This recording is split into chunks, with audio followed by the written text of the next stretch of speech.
بسم اللہ الرحمن الرحیم مطلب فی تحقیق لفظ السیر۔ یہاں مصنف علیہ رحمہ امام شامی علیہ رحمت و رضوان، امام محمد علیہ رحمت و رضوان کی کتاب السیر الکبیر، السیر الصغیر میں جو لفظ سیر ہے اس کی لغوی اور شرعی تحقیق بیان کرتے ہیں، اور یہ بیان تحقیق کی حاجت اس لیے پیش آئی کہ بہت سارے حضرات ان کتابوں کے نام لینے میں غلطی کرتے ہیں، کچھ لا علمی اور جہالت کی وجہ سے، اور کچھ حضرات زبان پر سلاست اور روانگی آ جانے کی وجہ سے۔ کئی بار لوگ اس کو جلدی میں سیر کبیر کہہ دیتے ہیں، سیر صغیر کہہ دیتے ہیں، ہے نا، کہ یہ زبان پر خفیف ہے، آسانی سے انسان کی دسترس میں آ جاتا ہے۔ السیر الکبیر، السیر الصغیر اگر کہیں تو تھوڑا ثقیل معلوم ہوتا ہے، الفاظ کا اضافہ اس میں ہو جاتا ہے، پورا عربی طرز آ جاتا ہے، تو انسان بربنائے سہولیت یا سلاست و روانگی علی اللسان کی وجہ سے سیر کبیر یا سیر الکبیر یا سیر الصغیر کہہ دیتا ہے۔ بہت سے حضرات بربنائے ناواقفی و جہالت سیر کو سیر پڑھ دیتے ہیں، السیر الکبیر، السیر الصغیر، تب بھی کتاب کا نام غلط ہو جاتا ہے۔ تو چونکہ اس طرح سے ان کتابوں کے نام میں لوگ غلطیاں کرتے ہیں، تو مصنف علیہ الرحمٰن نے چاہا کہ اس لفظ کی تحقیق پیش کر دی جائے اور صحیح کیا ہے وہ بیان کر دیا جائے۔ فرماتے ہیں کہ لفظ سیرن، یہ سیرتن کی جمع ہے، سیرتن کی جمع سیر۔ سیرت کا لغوی معنی آتا ہے الطریقۃ فی الامور، امور اور معاملات میں انسان کا جو طرز عمل ہوتا ہے وہ سیرت کہلاتا ہے۔ اس کو ہم فارسی میں کردار بھی کہتے ہیں، اس کو ہم روش بھی کہتے ہیں فارسی میں، اس کو عربی میں اسوہ بھی کہا جاتا ہے۔ جو انسان کا اپنے معاملات میں طریقہ کار ہوتا ہے، جو طرز زندگی ہوتی ہے، طرز عمل اس کا ہوتا ہے، جو اس کی روش ہوتی ہے، اس کو جو ہے سیرت کہا جاتا ہے لغت میں۔ اور عرف شرع میں لفظ سیرت کا اطلاق وہ نبی اکرم صلی اللہ تعالی علیہ وسلم کے ان واقعات اور ان امور کے ساتھ خاص ہے جو مغازی سے تعلق رکھتے ہیں۔ مغازی نبی اکرم صلی اللہ تعالی علیہ وسلم کی زندگی کا جو حصہ غزوات سے متعلق ہے اس کو مغازی کہا جاتا ہے۔ تو اس جو حصہ غزوات جنگ و جدال سے متعلق ہے نبی اکرم صلی اللہ تعالی علیہ وسلم کا، اس کو سیرت کہتے ہیں عرف شرع میں۔ لیکن میں بتاؤں یہ صرف عرف شرع ہے، ورنہ نبی اکرم صلی اللہ تعالی علیہ وسلم کی سیرت کا دائرہ صرف اور صرف مغازی تک محدود نہیں ہے، بلکہ سرکار صلی اللہ تعالی علیہ وسلم کی زندگی پاک کے جملہ امور، جملہ معاملات پر سیرت کا اطلاق علماء شرع میں ظاہر اور شائع ہے بالکل۔ جو کتابیں نبی اکرم صلی اللہ علیہ وسلم کی سیرت پر لکھی گئیں ان کو سیرت النبی وغیرہ کا نام دینا اس کی واضح اور روشن دلیل ہے، کیونکہ ان کتابوں میں صرف نبی اکرم صلی اللہ تعالی علیہ وسلم کے غزوات و مغازی ہی کا ذکر نہیں ہے، سرکار صلی اللہ علیہ وسلم کی گھریلو زندگی کا بھی ذکر ہے، اعلان نبوت کے قبل جو معاملات تھے ان کا بھی ذکر ہے، معراج شریف کا بھی ذکر ہے، تبلیغی دوروں کا بھی ذکر ہے، اپنے صحابہ کے ساتھ معاملات کا بھی ذکر ہے، احکام شرع سے متعلق جو ارشادات ہیں ان کا بھی ذکر ہے، نبی اکرم صلی اللہ تعالی علیہ وسلم کے شب و میں ذکر موجود ہے۔ تو ان تمام چیزوں کا ان میں ذکر ہونا اور اس کتاب کو سیرت النبی کا نام دینا یہ اس بات کی دلیل ہے کہ نبی اکرم صلی اللہ تعالی علیہ وسلم کی سیرت کا دائرہ یا سرکار کے باب میں، سرکار کے حق میں لفظ سیرت کا اطلاق صرف مغازی تک محدود نہیں ہے۔ اصطلاح شرع عرف شرع ایک الگ چیز ہے کہ اس میں مغازی سے متعلق جو نبی اکرم صلی اللہ علیہ وسلم کے امور ہیں اسی کو سیرت کہتے ہیں. اس لیے جن فقہا نے سیرت یا سیر کے نام سے باب باندھے انہوں نے صرف مغازی کا ہی ذکر کیا ہے کیونکہ عرف شرع میں یہی ہے. لیکن سیرت کا اطلاق سرکار کی صلی اللہ علیہ وسلم کے حق میں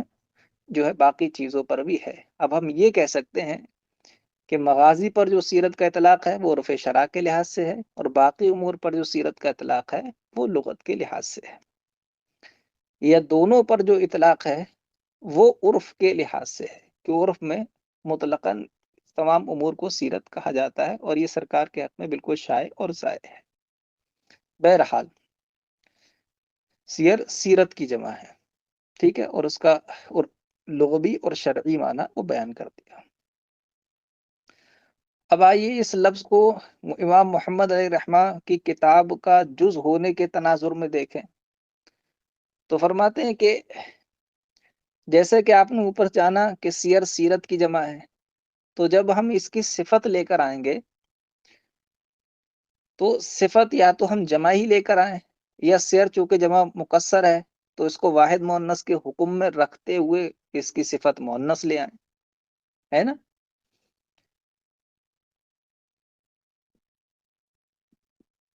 جیسے الرجال القائمون بھی کہہ سکتے ہیں اور اس کی جگہ اس کی واحد مؤنث بھی لا سکتے ہیں، الرجال القائمہ، ہے نا. الکتب البینات بھی کہہ سکتے ہیں، الکتب البینہ بھی کہہ سکتے ہیں. جمع مکسر کی صفت جمع بھی آ جاتی ہے اور اس کی صفت واحد مؤنث بھی آ جاتی ہے. مکسر کی صفت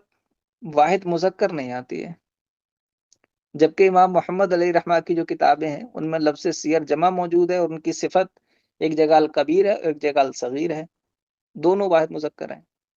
ہے نا.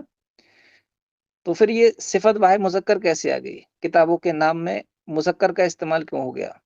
واحد مؤنث یا جمع کا استعمال کیوں نہیں ہوا؟ تو اس کا جواب دیتے ہیں کہ جو کتاب ہیں السیر الکبیر یا السیر الصغیر، یہاں جو الصغیر اور الکبیر ہے وہ سیر کی صفت نہیں ہے بلکہ وہ محذوف کی صفت ہے. اصل میں پورا نام تھا کتاب السیر الکبیر، کتاب السیر الصغیر. تو الکبیر اور الصغیر یہ کتاب جو محذوف ہے اس کی صفت ہے اور کتاب چونکہ واحد مذکر ہے اس لیے صفت واحد مذکر لے کر آئے. اب نام کو شارٹ کرنے کے لیے کتاب کو جو مضاف تھا اس کو حذف کر دیا اور مضاف الیہ کو اس کی جگہ رکھ دیا گیا ہے. اور عرب میں ایسا بہت ہوتا ہے، کلام عرب میں، کہ مضاف کو حذف کر کے مضاف الیہ کو اس کی جگہ رکھ دیا جاتا ہے. جیسے کہ آپ دیکھتے ہیں صلاۃ الظہر ہے، صلاۃ العصر ہے، صلاۃ المغرب ہے، صلاۃ العشاء ہے، صلاۃ الفجر ہے. یہ جتنے بھی الفاظ ہیں ان سب میں مضاف کو حذف کر کے مضاف الیہ کو اس کے قائم مقام کر دیا گیا ہے. صلاۃ الظہر اصل میں صلاۃ وقت الظہر، صلاۃ العصر ہے صلاۃ وقت العصر، صلاۃ المغرب اصل ہے صلاۃ وقت المغرب، صلاۃ العشاء کی اصل ہے صلاۃ وقت العشاء اور صلاۃ الفجر کی اصل ہے صلاۃ وقت الفجر. تو تمام نمازوں کے جو نام ہیں ان سے پہلے لفظ وقت موجود ہے، وہاں لفظ وقت ہے وہاں جو مضاف ہے اور نمازوں کے وہ نام مضاف الیہ ہیں. لیکن بات کو شارٹ کرنے کے لیے، مخفف کرنے کے لیے، جو مضاف وقت تھا اس کو حذف کر دیا اور جو نمازوں کے نام تھے ان جو مضاف الیہ تھے ان کو مضاف کی جگہ رکھ کر صلاۃ الظہر، صلاۃ العصر، صلاۃ المغرب، صلاۃ العشاء اور صلاۃ الفجر وغیرہ کہہ دیا گیا ہے. ٹھیک ہے. اب جب اس کتاب کا نام السیر الکبیر السیر الصغیر ہے تو اب اگر کوئی کہتا ہے سیر الکبیر سیر الصغیر تو یہ غلط ہوگا، یہ خطا ہوگی، ہے نا. اب آپ کوئی کہے بھئی خطا کیسے ہو جائے گی؟ الکبیر تو اس کی صفت ہے ہی نا سیر کی، الکبیر تو سیر کی صفت ہی نہیں ہے، تو اب یہ کیسے خطا ہو گئی؟ یہ تو آپ کہہ نہیں سکتے کہ بھئی موصوف پر الف لام نہیں ہے، صفت پر الف لام لے آئے. جب موصوف صفت ہے ہی نہیں وہ تو پھر الف یہ اعتراض ہی نہیں پڑے گا. تو ہم کہیں گے نہیں اب بھی غلطی ہے، اب بھی غلط ہی ہے. وہ اس لیے کہ مضاف بعد اضافت نکرہ اگر مضاف ہو تو بعد اضافت وہ یا تو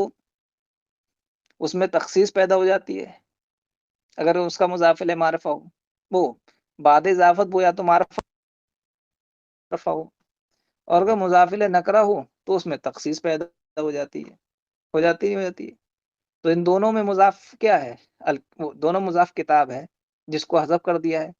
اور اس کا مضاف الیہ کیا ہے؟ سیر ہے جو نکرہ ہے، تو کتاب میں تخصیص تو پیدا ہوئی کہ نکرہ کی طرف مضاف ہے نکرہ، تو مضاف میں تخصیص پیدا ہوگی۔ تو اب جب تخصیص اس میں پیدا ہو گئی ہے، اب اس کے بعد اس کو حذف کر دیا گیا ہے نا، تو اب لفظ کیا بچا؟ صرف مضاف الیہ تو بچا نا، اور مضاف الیہ کیا ہے؟ نکرہ، دونوں میں مضاف الیہ نکرہ ہے۔ اب اس کے بعد معرف باللام ذکر کیا جا رہا ہے نا، تو اب جو سننے والا ہے سامنے وہ تو اس کو ترکیب موصوف صفت کی سمجھے گا، کیونکہ مضاف تو اس میں ہے ہی نہیں، مضاف الیہ کو اس کی جگہ رکھ دیا گیا ہے، تو جو سامنے والا ہے ہمارا مخاطب ہے وہ اس کو موصوف صفت کی ترکیب سمجھے گا، اور موصوف صفت کی ترکیب سمجھنے کی صورت میں وہ جو اعتراض پیدا ہوتا ہے وہ ذہن میں، وہ اعتراض پیدا کرے گا، اور اس کا ایسا اعتراض ذہن میں آنا، یہ وہم ذہن میں آنا، یہ کیوں ہوا؟ یہ ہمارے الف لام ذکر نہ کرنے کی وجہ سے سیر، تو اس لیے سیر الکبیر پڑھنا یا سیر الصغیر پڑھنا یہ بہرحال صحیح نہیں ہے، یہ خطا ہے۔ اسی طرح جامع الصغیر یا جامع الکبیر کہنا یہ بھی خطا ہے، الجامع الصغیر الجامع الکبیر کہا جائے، وہ تو جامع صغیر اور جامع کبیر میں تو وہ موصوف صفت ہی ہے، وہاں تو کوئی تعبیل بھی نہیں ہے، تو وہاں دونوں کو معرف باللام ذکر کیا جائے۔ ہاں اگر انسان دو کتاب کے نام میں جو دو جز ہیں، اگر دونوں کو غیر معرف باللام کر دے، کہہ دے سیر کبیر یا سیر صغیر کہہ دے، یا جامع صغیر کہہ دے یا جامع کبیر کہہ دے، تو وہ صحیح ہو جائے گا۔ وہ اس لیے کہ اب اس نے اس کتاب کو اس کے عربی والا نام سے نہیں پڑھا ہے، بلکہ اس کی اردو میں اس کا ایک نام جدید اس نے اپنی جانب سے ایجاد کر لیا، سیر کبیر نام رکھ دیا، سیر صغیر نام رکھ دیا، جامع صغیر نام رکھ دیا، جامع کبیر نام رکھ دیا، تو یہ گویا کہ ایک نئی زبان میں نئے نام کی ایجاد ہے، اور نئی زبان میں نئے نام کی ایجاد اگر کسی پرانی چیز کے حوالے سے کر دی جائے تو اس میں کوئی عیب نہیں ہے۔ جیسے فتاوی رضویہ شریف ہے، اس کا نام کیا ہے؟ العطاء النبویہ فی الفتاوی الرضویہ، تو الفتاوی الرضویہ اس کو کہا جائے، یہ نام ہے اصلی، لیکن ہم نے اس کا اردو میں نام رکھ دیا فتاوی رضویہ، حالانکہ نام اس کا اصل عربی میں ہے، لیکن عربی میں جو نام ہے وہ تھوڑا ثقیل ہے، الفتاوی الرضویہ کہنا ثقیل ہے، اور اگر پورا نام لے العطاء النبویہ فی الفتاوی الرضویہ تو اور زیادہ سخت اور زیادہ ثقیل، تو آسانی کے لیے ہم نے اردو زبان میں اس کا نام رکھ دیا، دونوں لفظ کتاب کے جو نام میں دو جز تھے دونوں کو غیر معرف باللام بنا کے کہہ دیا فتاوی رضویہ، ایسی فتاوی امجدیہ اور دیگر کتابیں ان کا نام رکھ دیا، تو وہ ایک نئی زبان میں نیا نام ہوا ہے، ایسے یہ نئی زبان میں نیا نام ہو جائے گا، اس میں کوئی حرج نہیں ہے۔ لیکن اگر آپ عربی زبان میں جو اس کا نام ہے وہی لینے کا قصد رکھتے ہیں تو آپ کو السیر الکبیر السیر الصغیر کہنا ہوگا، الجامع الکبیر الجامع الصغیر کہنا ہوگا، ٹھیک ہے۔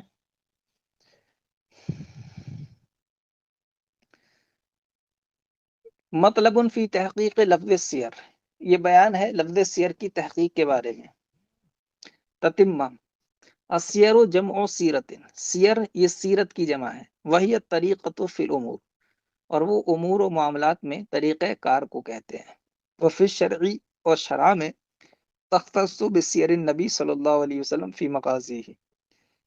اور شرع میں یہ لفظ سیرت خاص ہے نبی اکرم صلی اللہ تعالیٰ علیہ وسلم کی اس کارکردگی کے ساتھ جو آپ کی مغازی میں تھی، قضا فی الہدایہ، ایسا ہی ہدایہ میں ہے۔ قال فی المغرب، مغرب میں کہا، وقالو، اور فقہا بولے، یعنی فقہا نے کہا،